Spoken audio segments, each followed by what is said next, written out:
안녕하세요. 50세 이후에 새로운 출발선에 서서 나를 써주기만 한다면 무슨 일이든 하겠다. 혹시 이런 다짐 해보신 적 없으세요? 정말 대단하고 또 존경스러운 마음이죠. 그런데 말이죠. 그 뜨거운 열정이 자칫하면 예상치 못한 함정이 될 수도 있다는 사실 알고 계셨나요? 오늘은 바로 그 열정을 어떻게 하면 올바른 방향으로 지치지 않게 쓸 수 있는지 그 이야기를 좀 해보려고 합니다. 이모작 센터에서 한 말인데요. 참 마음에 와닿죠? 평생을 정말 성실하게 살아오신 분들이 가진 그 책임감, 그 열정, 이건 정말 귀한 자산이거든요. 불러만 준다면 뭐든 하겠다. 이 마음은 존경받아 마땅합니다.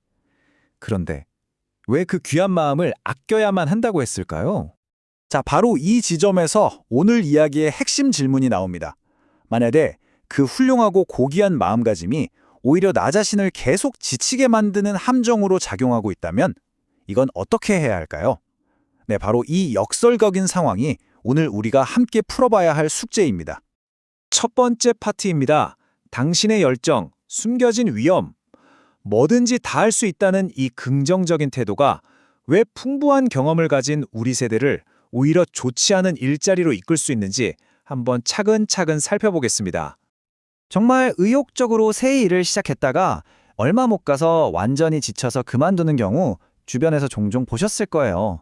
이거요, 절대 그분의 의지가 약해서 그런 게 아닙니다. 이건 굉장히 흔하게 일어나는 일이에요.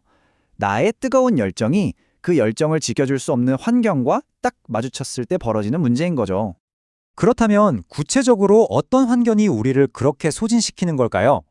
지금부터 5060 세대가 오랫동안 버티기 정말 힘든 소위 소진형 일자리 환경의 대표적인 세 가지 함정을 하나씩 짚어보겠습니다. 자, 이 표를 한번 같이 보시죠. 첫 번째 함정은 바로 모호한 개인 서비스예요. 이게 특별한 자격이 없어도 쉽게 시작할 수 있을 것 같아서 많이들 생각하시는데 실제로는 업무 범위가 딱 정해져 있지 않아서 감정적으로 엄청나게 소모되고 자존감까지 떨어지기 쉬워요. 두 번째는 성과 기반 영업직입니다. 하는 만큼 번다. 이 말 정말 매력적이죠. 하지만 그 이면에는 수입이 불안정하다는 엄청난 심리적 압박감이 있어요. 마지막으로 초고강도 육체노동. 빨리 다시 일을 시작하기에는 좋아 보이지만 아시잖아요. 마음은 그래도 몸이 예전 같지 않다는 거. 회복도 더디고 자칫하면 장기적인 부상으로 이어질 수 있습니다. 이건 절대 길게 갈 수 있는 길이 아니에요. 방금 말씀드린 이 세 가지 함정의 가장 핵심적인 공통점이 뭔지 아세요? 바로 이겁니다. 이 일들은 나를 보호해주는 어떤 시스템 안에서 일하는 게 아니에요. 오히려 나의 시간, 나의 감정, 나의 건강 같은 지극히 개인적인 자산을 계속해서 희생해야만 유지가 되는 그런 구조라는 거죠. 자, 그럼 우리는 이제 어떤 일을 찾아야 할까요? 바로 이 슬라이드가 그 해답을 명확하게 보여주고 있습니다. 이제는 우리의 관점을 왼쪽에 소진되는 일에서 오른쪽에 축적되는 일로 옮겨야만 합니다. 애매한 역할 대신에 명확한 시스템이 있는 곳, 불안정한 수입이 아니라 안정적인 수입이 보정되는 곳, 내 몸을 희생하는 게 아니라 관리 가능한 강도의 일을 선택해야 한다는 겁니다. 자, 이제 문제점이 뭔지 알았으니까 해결책으로 넘어가 봐야겠죠? 성공적인 인생 2막을 위해서 우리가 갖춰야 할 새로운 마음가짐, 바로 장기적인 커리어의 핵심에 대해서 이야기 나눠보겠습니다.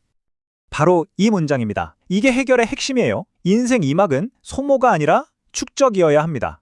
다시 말해서 나를 갉아먹는 일을 해서는 안 된다는 거죠. 나의 건강, 나의 경험, 나의 자존감을 차곡차곡 쌓아나갈 수 있는 그런 일을 찾아야 합니다. 우리가 앞으로 찾아야 할 목표를 한번 명확하게 정의해 볼까요? 그건 바로 지속 가능한 일입니다. 그냥 잠깐 돈 버는 게 아니고요. 장기적으로 봤을 때 나의 건강과 자존감, 그리고 경험까지 지켜주고 더 쌓아갈 수 있는 일. 이게 바로 우리의 새로운 목표가 되어야 합니다. 이 말은 결국 마음가짐을 확 바꿔야 한다는 뜻입니다. 어떤 기회든 일단 잡고 보자는 조급함에서 이제는 벗어나야 해요. 대신에 이 일을 안정적으로 계속할 수 있는가? 이걸 최우선 기준으로 삼아야 합니다. 지금 우리에겐 위험천만한 도박보다 설령 액수는 좀 작더라도 꾸준하고 안정적인 수입이 훨씬 더 소중하거든요. 그렇다면 이 지속 가능한 일을 찾는데 가장 현실적이고 강력한 도구가 뭘까요? 그게 바로 자격증이라는 방패입니다. 자격증, 이거 그냥 종이 한 장이라고 생각하시면 절대 안 됩니다. 특히 국가 자격증은요, 부당한 요구라든가 착취 같은 것들로부터 나를 지켜주는 아주 강력한 전문가의 방패가 되어줍니다. 이게 왜 그럴까요? 자격증이 왜 든든한 방패가 되는지 이 슬라이드가 딱 보여주네요. 자격증은 내가 해야 할 일의 범위를 명확하게 정해주고요. 법과 제도라는 틀 안에서 나의 전문성을 보호해줍니다. 이게 바로 아까 말했던 소진되는 일의 모든 문제들을 해결해주는 열쇠가 되는 거죠.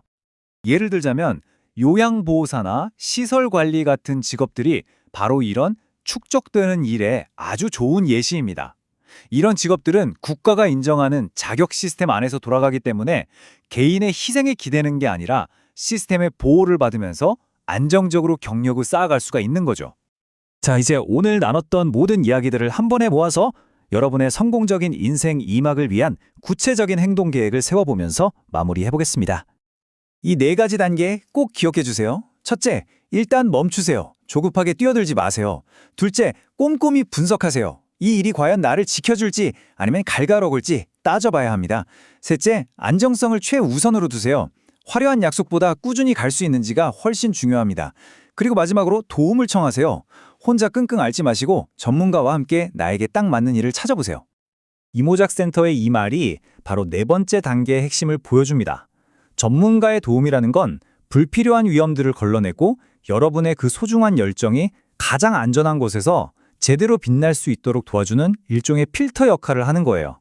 혼자서 모든 위험을 다 짊어질 필요가 전혀 없습니다. 오늘 내용을 마무리하면서 마지막으로 이 질문을 한번 던져보고 싶습니다. 여러분이 지금 생각하고 있는 다음 직업, 그것은 여러분의 미래를 위한 투자인가요? 아니면 그냥 오늘 하루를 버티기 위한 비용인가요? 이 질문에 대한 여러분의 답이 성공적인 인생 2막을 여는 열쇠가 될 겁니다.